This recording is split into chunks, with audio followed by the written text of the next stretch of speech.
so grand. From the reaches heights to Tour de France, you conquer every land with courage and resilience. ሰላም ከመይ ትኾኑ ክቡራት ተኸታተልቲ ሲኤም ኤክስትራ ሾው ዕለታዊ ዜና ስፖርት ሒዝና ልኩም ቀሪብና ኣለና ንምክትታልኩም ብኽብሪ ንዕድም። ሃላንድ ክሳብ ሕጂ ኣብ ፔፕ ጓርዲዮላ እምነት ኣለኒ። ኣጥቃዒ ማንቸስተር ሲቲ ኤርሊን ሃላንድ ኣሰልጣን ፔፕ ጓርዲዮላ ካብቲ ዘለዎ ከቢድ ኩነታት መውፅኢ መንገዲ ክረክብ ምዃኑ ይኣምን። ካብዚ ከቢድ ኩነታት ብርግፅ ክንወፅእ ንኽእል ኢና። ሃላንድ ድሕሪ ምባል ሕጂ እውን ኣብ ፔፕ ጓርዲዮላ እምነት ኣለና፣ ንሱ መንገዲ ክረክብ ኢሉ። ሃላንድ ወሲኹ እዚ ንገብሮ ዘለና እኹል ኣይኮነን፣ ዝያዳ ክንሰርሕ ኣለና ብምባል ነታ ጋንታ ኣተሓሳሲቡ መጀመርታ ነብሰይ ክጥምት ኣለኒ፣ ከመስግቦ ዝግባኣኒ ሸቶ ኣይመስገብኩን፣ ክገብሮ ዝግባኣኒ ኣይገበርኩን ኢሉ። አትሌቲኮ ማድሪድ መሪሕነት እቲ ሊግ ሒዛ ኣብ መበል 18 ሰሙን መደብ ላሊጋ እስጳኛ አትሌቲኮ ማድሪድ ኣብ ልዕሊ ባርሴሎና ብዝገበረቶ ፆታ 2-1 ተዓዊታ። ሮድሪጎ ዲ ፖልን ኣሌክሳንደር ሶሎትን ናይ ዓወት ሾታት አትሌቲኮ ማድሪድ ከመዝግቡ ከለዉ ፔድሮ ድማ ንሸቶ ባርሴሎና መዝጊቡ። ኣሰልጣኒ ዲየጎ ሲሞነ ኣብ ናይ ኣሰልጣንነት ሂወቱ ንፈለማ እዋን ኣብ ሜድኡ ንባርሴሎና ክስዕራ ኪኢሉ። ብኣሰልጣን ሃንስ ፍሊክ ትምራሕ ባርሴሎና ንኻልኣይ ግዜኣ ተኸታታሊ ፆታ ላሊጋ ተሳዕራ። ባርሴሎና ብዝሓለፈ 7 ፆታታት ላሊጋ ሓንቲ ግዜ ተዓዊታ። ክለብ አትሌቲኮ ማድሪድ ኣብ ኩሉ ውድድራት መበል 12 ተኸታታሊ ዓወት ኣመስጊባ። ናይ ሊግ ደረጃ እንታይ ይመስል? ቀዳመይቲ አትሌቲኮ ማድሪድ ብ41 ነጥቢ፣ ካልአይቲ ባርሴሎና ብ38 ነጥቢ። ፀወታ ዝቕፅል ሰሙን ሰንበት አትሌቲኮ ማድሪድ አንጻር ኦሳሱና፣ ቀዳም ጌታፌ አንጻር ባርሴሎና። ፕሪምየር ሊግ እንግሊዝ ኒውካስል ንኢፕስዊች ታውን 4-0፣ ኖቲንግሃም ፎሬስት ድማ ንብሬንትፎርድ 2-0 ተዓዊታ። ኤርትራዊ ሾደናዊ ኣሌክሳንደር ኢሳቅ 3 ሹታት ብምዝጋብ ሃትሪክ ክሰርሕ ከሎ ጃኮብ መርፊን ሓንቲ ሸቶ ብምዝጋብ ንኒውካስል ዩናይትድ ናይ ሸቶታት ዓወቱ ኣመስጊቦም። አንቶኒ ኢላንጋን ኦላ ኣይናን ኖቲንግሃም ፎሬስት ናይ ዓወት ሾታት ኣመስጊቦም። ኣብ ካልእ ፀወታ ዌስትሃም ዩናይትድ አንጻር ብራይተን 1-1 ተፈላለየን። ድሕሪ ዓወት ኖቲንግሃም ፎሬስት 31 ነጥቢ ብምብፃሕ ኣብ ሳልሳይ ደረጃ ሊግ ኮፍ ክትብል ክኢላ። ኤርትራዊ ሾደናዊ ጥቃዓይ ኣሌክሳንደር ኢሳቅ ንፈለማ ግዜ ሃትሪክ ኒውካስል ዩናይትድ ኣመስጊቡ። ኣሌክሳንደር ኢሳቅ ኣብዚ ዓመት ስፖርት 10 ሸቶ ፕሪምየር ሊግ ኣመስጊቡ። ተፃዋታይ ኢፕስዊች ታውን ሳም ዋርሲ ብጫ ካርድ ብምውሳዱ ስዒቡ ብሰንኪ መቕፃዕቲ ኣብ ዝቕፅል ፀወታ አንጻር ኣርሰናል ኣይክስለፍን እዩ። አርነ ስሎት ኣነ ደጋፊ ቶተንሃም ኣብ ኤውሮፓ ሊግ። ኣሰልጣኒ ክለብ መርሲሳይድ ሊቨርፑል ኣርነ ስሎት ቅድሚ ናይ ሰንበት ፀወታ አንጻር ቶተንሃም ነቲ ርእቶ ሂቡ። ኣብቶም ኣሰልጠንቲ ዘለዓሎም ሓሳባት እተን ኣብ ፍርቂ ፍጻሜ ዋንጫ ኮረባ ዝሓለፋ ጋንታታት ሓያላትን ቀላል ትበሃል ጋንታ የላን። እንተኾነ ግን በቲ በፂሕና ዘሎ ዕጫ ፀወታ ሕጉሳት ኢና። ቶተንሃም ፅቡቅ ስራሕ ትሰርሕ ኣላ፣ ዋንጫ ክትዕወት ደስ ይብለኒ፣ ግን ካረዋ ኣካብ ኣይኮነን፣ ኣብ ኤውሮፓ ሊግ እዩ። ኣነ ድማ ኣብኡ ደጋፊ እየ። ፌዴሪኮ ኬሳ ሓያል እዩ፣ እናተመሓየሸ ይኸይድ ኣሎ። ናብ ሓያል ናብ ዝኾነ ሊግ መፂኡ ንክለምዶ ድማ ነዊሕ ግዜ ወሲድሉ። እቲ ኣሰልጣኒ ኣብ ዘስምዖ ተወሳኺ ሓሳባት ብዘይካ ብራልዲን ኢብራሂም ኮናቴን ኩሎም ተፃወቱ ንሰንበት አንጻር ቶተንሃም ዝካየድ ፀወታ ድልዋት ምዃኖም ገሊጹ።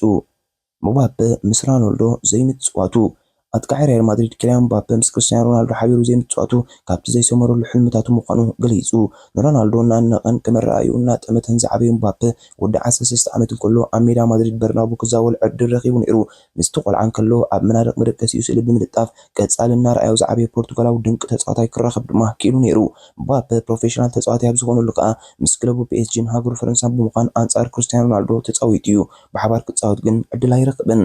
እዚ ትማሊ 20 ታሕሳስ 25 ዓመት ዝመልአ ፈረንሳዊ ምስ ብሉፃት ተፃወቲ ሊዮኔል ሜሲ፣ ኔይማር፣ አንቶኒ ግሪዝማን፣ ፖግባ፣ ቤንዜማን ካልኦትን ተፃዊቱ እየ። ምስ ሮናልዶ እንትፃወት ነይረ ግን ሕጉስ ምኾንኩ። ሕጂ እቲ ዕድል ክረክብ ከቢድ እዩ። እንተኾነ አንጻር ብምፅዋተይ ኣዝየ ዕድለኛ እየ። ንሱ ናይ ስፖርት በዓል ዝና ሌጀንድ ክብል ኣብ ልዕሊኡ ዘለዎ ኣድናቆት ገሊጹ። ኣብዚ ወቅቲ ካብ ፒኤስጂ ናብ ማድሪድ ብነፃ ዝተሰጋገረ ምባፔ ዛጊት 2 ዋንጫ ኤውሮፓን ሱፐር ሊግን ኢንተርኮንቲኔንታል ካብን ዓቲሩሎ። ኣብዚ 2 ግጥማት ሸቶ ዘመዝገበ ምባፔ ወላኳ ካብ 13 ግጥማት 23 ሸቶ ኣመዝጊቡ እንተሃለወ ከምቲ ኣብ ፒኤስጂን ፈረንሳይን ዝነበሩ ዓብ ፅልዋ ግን ዛጊት ኣይሕድርን ኣሎ።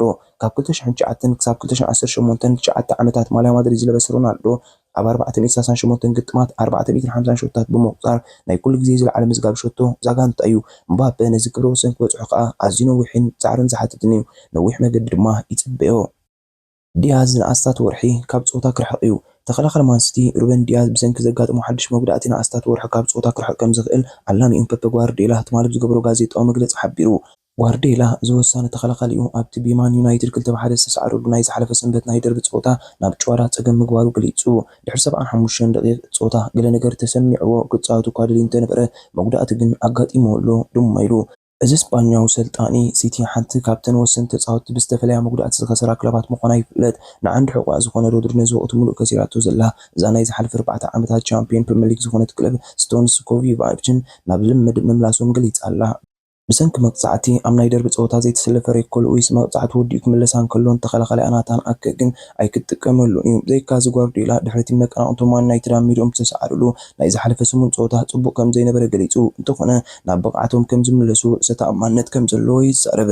6 ግዜ ተወድቕ ኣብ 7ይ ትንስእ ዝበለ ፐፕ ኩነታት ጽቡቕ እንተኸይዱ ንሕና ዝበለጽና ኢና ከምቲ ዝደለ እንተዘይከይዱ ግን ዝያዳ እንታይ ክንገብር ከም ዘለና ኢና ንትኩር ይቐልጥፍ ወይ ደንጎ ኸኣ ክንምለስ ኢና መዓስ ምዃኑ እውን ኣይፈለጥኩን ኢሉ ካብ ትጽቢት ወጻኢ ሕማቕ ቁመና ሒዛ ዘላ ሲቲ ኣብ ዝሓለፈ 12 ናይ ግጥማታት 9 ግዜ ምስዓራ ይፍለጥ። ኣብቲ ከም ናይ ውልቂ ትእዛቲ ዝሓለፈ 4 ዓመታት ብሓፈሻ ከዓ ኣብ ዝሓለፈ 7 ዓመታት 6 ግዜ ብምዕዋት ከም ዊንታ ዝዓንደረትሉ ፕሪምየር ሊግ ከዓ ብ27 ነጥቢ ሻድሻይ ደረጃ ሒዛ ኣላ። ሊቨርፑል ሓንቲ ጎደሎ ፀወታ እንከለዋን ቸልሲ ብ2 ነጥቢ በሊፃ ብ36 ነጥቢ ትመርሕ ኣላ። ፖስተኮግሉ ምስ ቶተንሃም ዋንጫ ክዓትር ተስፋ ገብር። ዓላም ሊቨርፑል ኣርነ ስሎት መዘንኡ ስልጣን ቶተንሃም አንጄ ፖስተኮግሉ ፍረፃማ ናይቲ ኣብዛ ጋንታ እተኣተትዎ ዘሎ ናይ ምጥቃዕ ቅዲ ፀወታ ዋንጫ ክዓትር ከም ዝትፈውሉ ገሊጹ። ቶተንሃም ኣብ ኣታውን ወፃእን ብቕዓት ተርእየሉ ዘላ ወቕቲ ፖስተኮግሉ ብዝተኻእሎ ዘሎ ታክቲክ ብዝተፈላለዩ ተንተንቲ ይንቀፍ እዩ። ብመንጽሩ ኣብ ክራማት 2023 ስሙ ምስ ቶተንሃም ተተሓሒዙ ዝለዓል ዝነበረ ስሎት ፖስተኮግሉ ብሉፅ ስራሕ ይዓምም ምህላው ብምግላጽ ተስፋ ገብር ዋንጫ ክዓትር ካራባኦ ካፕ ዘይኮነስ ዋንጫ ሊግ ኤውሮጳ ኣነ ደጋፊ ጋንቱ ኢሉ ናብታ ጋንታ ተጓዒዙ ናይ ሊግ ፀወቱ ዘካየደ ስሎት ሰባት ብዛዕባ ዋንጫዮም ዝዝረቡ ኣገዳሲ እዩ። ንዓይ ግን ቅዲ ፀወታ ፖስተኮግሉ ልዕሊኡ ኣገዳሲ ክብል ኣብ ጋብ ፀወቱ ዘሎ ኣድናቖት ገሊጹ። ኣብ ፕሪምየር ሊግ 10 ደረጃ ሒዛ ዘላ ቶተንሃም ዛጊታ ኣብዚ ሊግ ኣብ 16 ግጥማት 36 ሾታት ብምቁፃር ካልአይቲ ዝበዝሐ ዘውፅረ ትስራዕ። ቸልሲ ብ37 ሾታት ቅድሚት ትስራዕ እንተኾነ እዛ ለንደናዊት ጋንታ 7 ግዜ ብምስዓራ ምስተን ቀዳሞት ክለባት ክትስራዕ ኣይከኣለትን። ሓሙስ ምሸት ንማን ዩናይትድ ኣብ ካራባኦ ካፕ 4-3 ብምስዓር ናብ ፍርቂ ፍጻሜ ሓሊፋ ዘላ ቶተንሃም 7 ዓወት 2 ግዜ ማዕረ ብምውፃእ ከ23 ነጥቢ ኣኪባ ትርከብ። ቶተንሃምን ሊቨርፑልን ዝመጽእ ወርሒ ጥሪ ለካቲት ኣብ ፍርቂ ፍጻሜ ካራባኦ ካፕ 2 እግሪ ክትጻወታ እየን። ተጻወትቲ ቸልሲ ካርኔይ ቹክወመካን በኒ ቺልወልን ኣብ ወርሒ ጥሪ ኣብ ዝኽፈት መስኮት ምስጋር ካብታ ጋንታ ከም ዝወፁ ውምናት ምንጫት ገሊፆም። ኢቫን ጆሪች ብናይ 18 ወርሒ ውዕል ዓላም ሳውዝሃምፕተን ክኸውን ተሰሚዑ። ሳውዝሃምፕተን ዝሓለፈ ሰሙን ብቶተንሃም 5 ባዶ ድሕሪ ምስዓራ ዓላማያን ዝነበረ ሩሰል ማርቲን ኣባሪራቶ እያ። ጆሪች ከዓ ዝሓለፈ ሕዳር ካብ ሮማ ምብራቡ ኣይርስዕን። ሓድሽ ምዕራፍ ክኸፍት ሕጂ ትቑኑዕ ግዜ እዩ ዝበለ ናይ ቅድም ተጻዋታይ ኤቨርተን ደልዓሊ ኣብ ዝመጽእ ጥሪ ናብ ሓዳስ ክለቡ ክጽንበር ከም ዝኽእል ተገሊጹ። ዓላሚ ኢጣልያዊት ክለብ ከም ዝኾነ ሰስ ፋብሪካስ ነዚ እንግሊዛዊ ካፋል ምስኦም ክላመድ ምፍቃዱን ዓሊ ፀወትኡ ኣብ ሜዳ ተረኺቡ ብምርኣይ ከዓ ምስኣ ክጽንበር ይኽእል እዩ። ብመሰረት ምንጭታት ኣብ ግዚኡ ሓደ ካብ ተስፋት እንግሊዛውያን ተጻወትቲ ዝነበረ ዓሊ ኣብ ወርሒ ጥሪ ምስ ኤቨርተን ውዕሉ እኳ እንተዛዝመ ዛጊት ምስኣዩ ክለማመድ ጸኒሑ። ናይ 131 ዓመት ውድድር ኣብ ዓመተ ስፖርት 2023-2024 11.4 ቢልዮን ዶላር ኣታዊ ረኺቡ።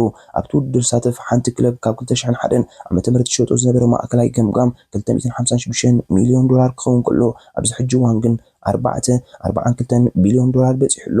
ኣብ ልዕሊ 200 ሃገራት ብ50 ቋንቋታት ብቐጥታ ይመሓላለፍ። እዚ ውድድር እዚ ናይ ኣሜሪካ NBA ውድድር ኩዕሶ ሰኪዔት እዩ። ቀዳማይ ፀወታ ናይዚ ውድድር ቅድሚ 21 ዓመት ልክዕ ከምዛ ሎሚ ኣብ ትሕቲ ቁጽጥር ካናዳዊ ኣሜሪካዊ ጄምስ ናይ ስሚት ዝተባህለ ሕግታት እቲ ውድድር ሕግታት ዝነደፈ ሰብ እዩ ተመስሪቱ። ኣብ ስፕሪንግፊልድ ማሳቹሴትስ ኣብ ዝርከብ ኮሌጅ 18 ተጻወትቲ ኣብ 2 ጋንታታት ነፍሲ ወከፈን 9 ተጻወትቲ ብመሓዝዮም ዝጻወቱ ነይሮም። ናይ ሰሚት ዘዳልዎ 13 ሕግታት ስለ ዝነበረ ከምኡውን ዝተፈላለየ መምሓያሻት ተገይሩሉ ነፍሲ ወከፍ ጋንታ 5 ተጻወትቲ ጥራይ ክህልዋ ተወሲኑ። ኣብዚ ሕጂ እዋን ድማ ቴክኖሎጂን ጥበብን ተወሲኮ ብዝለዓለ ብቕዓትን ተፈተውነትን ይጽወት ኣሎ። ዝኸበርኩም ተኸታተልትና ንሕጂ ሒዝና ዝቐረብና ዕለታዊ ዜና ስፖርት እዚ ክትከታተሉ ጽናሕኩም እዩ። ኣብ ዝቕጽል ምክትታልኩም ኣይተቋርጹ ካልእ እውን ስለ ዘሎ እተን 4 ሕግታት ሼር፣ ላይክ፣ ኮሜንት፣ ሳብስክራይብ ኣይስለልውን ወዲሓንኩም። አንበሳ ቢበዓል ስረ አንበሳ አንበሳ ቢበዓል ስረ አንበሳ አንበሳ ቢበዓል ስረ አንበሳ